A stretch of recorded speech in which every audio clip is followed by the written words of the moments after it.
അനുഭാവികളായി മാറുന്നവർക്ക് വശ്യമായ തന്റെ സ്നേഹ സാന്നിധ്യം കൊണ്ടും കാരുണ്യം കൊണ്ടും ഗുരു അവരെ തന്റെ ഹൃദയത്തിലേക്ക് ആവഹിക്കുന്ന ഒരു അത്ഭുത കാഴ്ച ഗുരുവിന്റെ കാലഘട്ടത്തിൽ നമ്മൾ കണ്ടിട്ടുണ്ട്.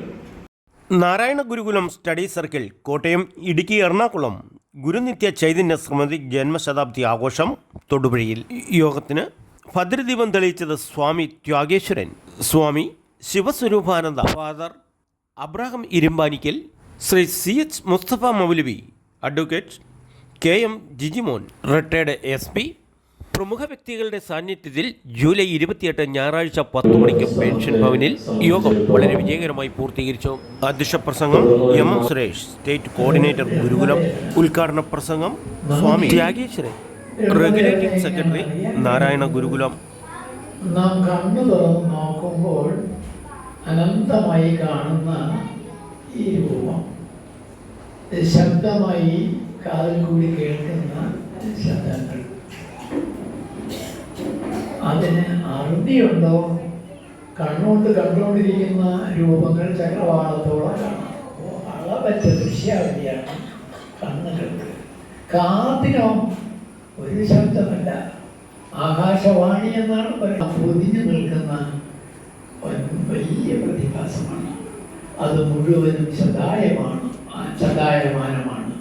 ആര്യഭട്ടലോകത്തിൻ്റെ ഏത് ഭാഗത്ത് ഇരുന്നാലും തദനുസാരിയായി കേൾക്കാൻ കഴിയുന്ന ഒരു ഡിവൈസ് നമ്മൾ ഓൺ ചെയ്താൽ നമുക്ക് കേൾക്കാൻ കഴിയുന്നത് ആകാശം മുഴുവനും ശബ്ദായമാനമാണ്.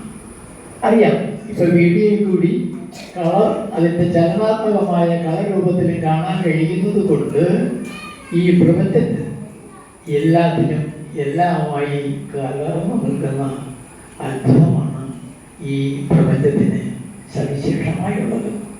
എല്ലാത്തിൽ നിന്നുള്ളൊരു ഡെഫിനേഷനാണ്.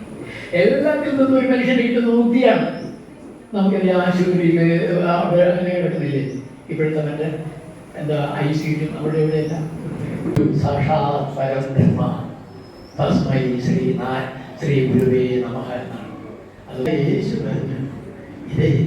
ഇത് പറയുന്ന കാര്യം തന്നെയാണ് ഈ പിതാവ് അല്ലെങ്കിൽ സ്വർഗം എന്ന് പറയുന്ന സങ്കല്പത്തിനകത്തുള്ളത്. അവിടെ മറ്റ് ഏർപ്പാടുകളൊന്നുമില്ല, യാതൊരു ഏർപ്പാടുമില്ല. ഈ മഹാപ്രകാശം തന്നെ, അറിവിന്റെ പ്രകാശത്തെ തന്നെ സമൂഹതയാണ്. ഗുരുനിത്യാസ്മൃതി റവറൻഡ് ഫാദർ ഡോക്ടർ എബ്രഹാം ഇരുമ്പാനിക്കൽ. പറഞ്ഞ മനുഷ്യനുമൊക്കെ മറന്നുപോയാലും വാക്കുകൾ അവശേഷിപ്പിക്കുന്ന ഓർമ്മകൾ സമ്മാനിക്കുന്ന ഒരു പുത്തനാശയം അത് നിലനിൽക്കുന്നു. ചരിത്രവും അതുപോലെ തന്നെയല്ലേ. ഈ സംഭവങ്ങൾ നടന്ന കാലത്ത്, ഓരോ കാലത്തും സംഭവിച്ചതൊക്കെ ഓർമ്മിക്കാൻ കഴിഞ്ഞില്ലെങ്കിൽ അർത്ഥം നഷ്ടപ്പെട്ടു പോകും. ആഘോഷിക്കാനാണ്.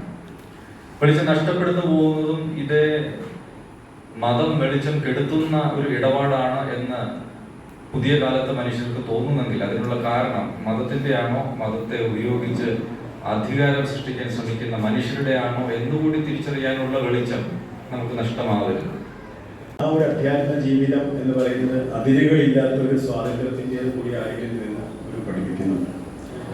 ഈ അറിവിൽ അങ്ങനെ അഭിനയിക്കുവാനായിട്ട് നിത്യഗുരു ആരെയും പ്രേരിപ്പിക്കുന്നില്ല. അതൊരു ഗുരുവിൻ്റെ ഒരു സ്വതന്ത്രമായ ശൈലിയായിരുന്നു. സമന്വയ ദർശനത്തിന് വേണ്ടിയിട്ട് മുന്നോട്ട് ഓരോ സ്റ്റെപ്പുകളും പിടിക്കാം. അപ്പം നമുക്ക് ചിന്തിക്കാം, ഇങ്ങനെ ചിന്തിക്കാൻ പറ്റും, ഞാൻ തന്നെ എന്ത് ചെയ്യാനാണ്?